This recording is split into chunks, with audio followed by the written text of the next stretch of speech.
Allez, bonjour à tous.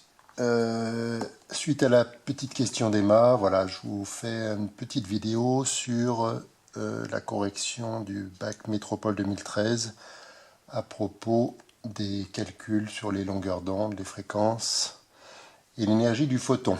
Voilà. Allez, petit rappel très bref. On parle d'ondes électromagnétiques. Donc je vous rappelle en deux mots ce que c'est qu'une onde électromagnétique. Électromagnétique, donc vous devez faire la différence entre une onde électromagnétique, là ça va dans le cadre, oui, et une onde mécanique. Donc une onde électromagnétique, c'est la propagation d'une déformation électromagnétique de l'espace. Voilà, propagation à la vitesse de la lumière. Vous vous rappelez, la vitesse de la lumière, c'est, qu'on vous donnera dans tout énoncé, 3,00 10 puissance 8 mètres par seconde. Vous vous rappelez, on écrit mètre point seconde moins 1 pour mètre par seconde, c'est la même chose. Hein, voilà. Donc, quelles sont les propriétés d'une onde électromagnétique? On a dit sa vitesse, mais également sa fréquence. Alors qu'il serait plus simple d'écrire F, mais vous savez que très fréquemment, dans les énoncés, on l'écrit par la lettre nu. Voilà, la lettre nu, un petit V crocheté comme ça. Et naturellement, cette fréquence, c'est le nombre de répétitions de ce phénomène périodique par seconde, et cela s'exprime en hertz. Ce qu'il faut savoir, c'est que pour la lumière, par exemple, l'ordre de grandeur, je dis simplement l'ordre de grandeur, c'est 10 puissance 14 hertz. Voilà.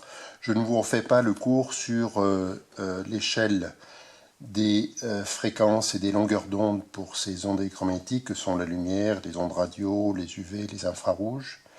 Mais voilà, ça vous reportez à votre cours. Voilà, je veux simplement insister sur la partie calcul.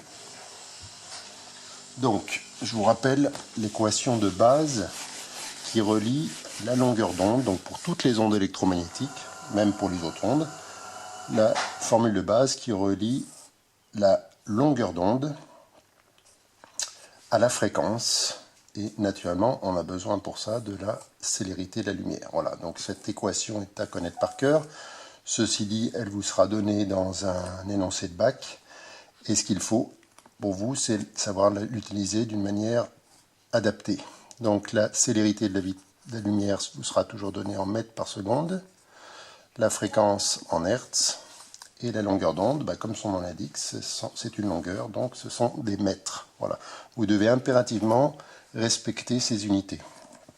Alors votre difficulté, souvent, c'est d'utiliser cette équation, sachant que l'inconnu peut être lambda, auquel cas vous utilisez l'équation directement, ou alors l'inconnu peut être nu. Donc si l'inconnu est nu, je vérifie que vous êtes bien dans le cadre. Si l'inconnu est nu, eh bien il faut que vous sachiez passer de cette équation à celle-ci, nu égale C sur lambda. Voilà, c'est ça la difficulté que vous devez surmonter. Voilà, cette petite gymnastique calculatoire en maths, voilà, qui gêne certains d'entre vous. Voilà.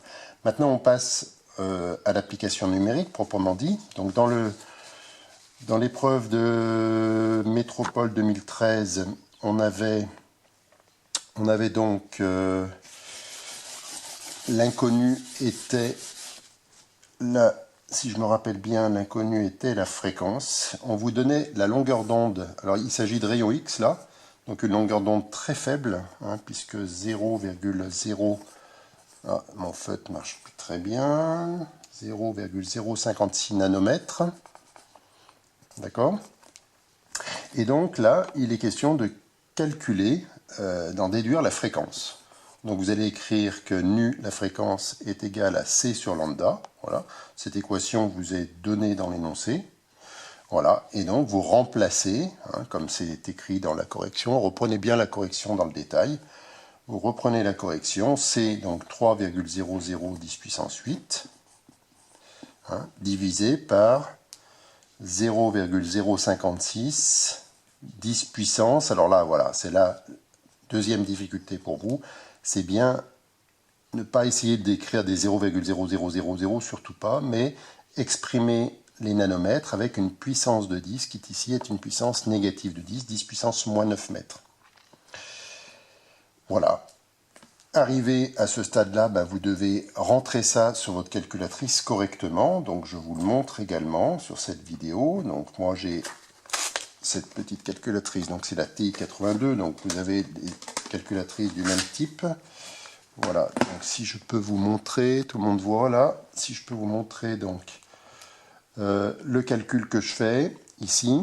Donc j'écris 3 10 puissance 8. Alors je vous rappelle que pour écrire 3 10 puissance 8, on fait 3 seconde EE. Donc cette syntaxe, c'est la syntaxe pour les puissances de 10. EE 8 directement, hein. 3E8, voilà, ça veut dire 3 fois 10 puissance 8, divisé par 0,056 E moins 9, attention, le moins du signe, voilà, c'est tout.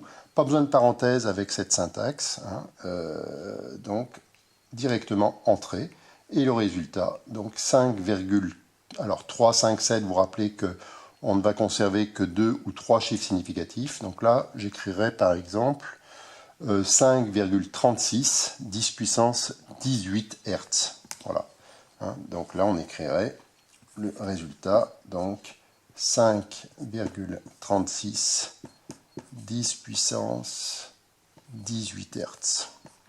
Voilà. Pour pas que la vidéo soit trop longue, je vais arrêter là et puis éventuellement faire une nouvelle vidéo sur le calcul d'énergie du photon. Mais le calcul de l'énergie du photon, c'est un calcul très simple, hein, puisqu'on va tout simplement appliquer une multiplication de cette fréquence qu'on vient de trouver là par la constante de Planck qui vous est donnée également. Voilà, on va trouver une énergie toujours assez faible, hein, de l'ordre de 10 puissance moins 19 joules.